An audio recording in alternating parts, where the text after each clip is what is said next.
ایک بادشاہ کا گزر ایک ایسے علاقے سے ہوا جہاں لوگ سیدھا نہر سے ہی پانی لے کر پی رہے تھے۔ بادشاہ نے حکم دیا عوام کی سہولت کے لیے ایک گھڑا بھر کر نہر کے کنارے رکھ دیا جائے تاکہ چھوٹا بڑا اس سے سہولت کے ساتھ پانی پی سکے۔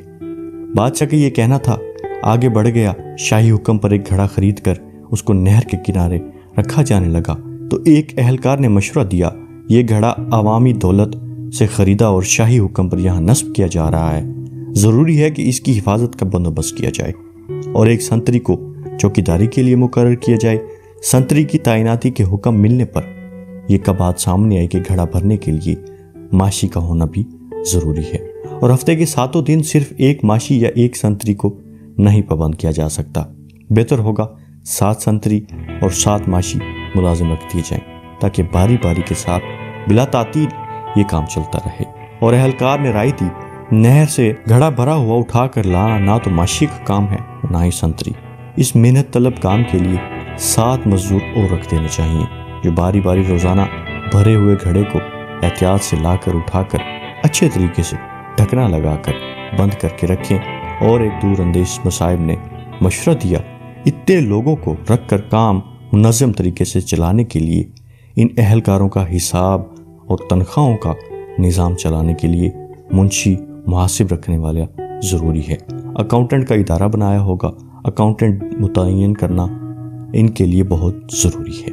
اہلکار نے مشورہ دیا کہ اس صورت میں یقینی بنایا جا سکتا ہے کہ ہر کام اچھے طریقے سے چل رہا ہو اور ان ماشیوں اور سنتریوں کا اور ان مزدوروں سے بہتر طریقے سے کام لینے کے لیے ایک ذاتی معاملات کا ایک شعبہ قائم کرنا پڑے گا۔ ایک اور مشورہ آیا، یہ سب کچھ ٹھیک ہو رہا ہے مگر ملازمین کے درمیان لڑائی جھگڑا یا کوئی زیادتی ہو جائے تو ان کا تصفیہ اور صلح صفائی کون کرائے گا کہ کام کا بلا تعطیل چلتا رہے۔ اس کی خلاف ورزی سے اختلاف کرنے والوں کی تشویش کے لیے قانونی امور کے لیے محکمہ قائم ہو جانا چاہیے۔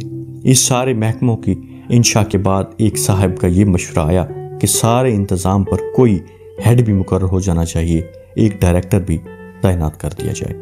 سال بعد بادشاہ کا اپنی رعایا کے دورے کے دوران اس مقام سے گزر ہوا، اس نے دیکھا نہر کے کنارے ایک عظیم الشان عمارت کا وجود آ چکا ہے جس پر لگی روشنیاں دور سے نظر آ رہی تھی۔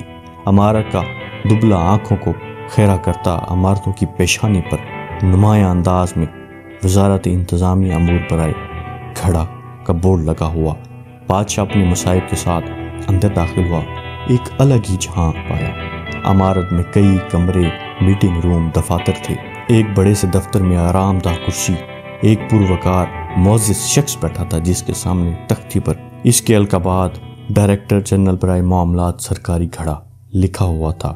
بادشاہ نے حیرت کے ساتھ اپنے وزیر سے اس عمارت کا سبب اور اس عجیب و غریب محکمے کے بارے میں پوچھا جس کا اس نے زندگی میں نام بھی نہیں سنا ہوا تھا۔ وزیر نے جواب دیا، حضور یہ سب آپ ہی کے حکم پر ہوا ہے۔ آپ نے پچھلے سال عوام الناس کی فلاح اور آسانی کے لیے یہاں ایک پانی کا گھڑا نصب کرنے کا حکم دیا تھا۔ بادشاہ حیرت کے ساتھ باہر نکل کر اسی گھڑے کو دیکھنے گیا جس کو لگانے کا اس نے حکم دیا تھا۔ بادشاہ نے دیکھا گھڑا خالی اور ٹوٹا ہوا تھا اور سامنے ایک بورڈ لگا ہوا تھا، گھڑے کی مرمت اور بحالی کے لیے اپنی احتیاط جمع کرائیے، منجانب وزارت انتظامیہ امور برائے گھڑا۔ یہ تھی پاکستان کو برباد کرنے والی وہ کہانی جس پر عوام نے آنکھیں بند کر کے رکھی ہیں۔ پاکستان 2 لخت ہو کر ٹوٹ گیا ہے، لیکن ہماری مجرمانہ خاموشی نہ اس وقت ٹوٹی اور نہ آج۔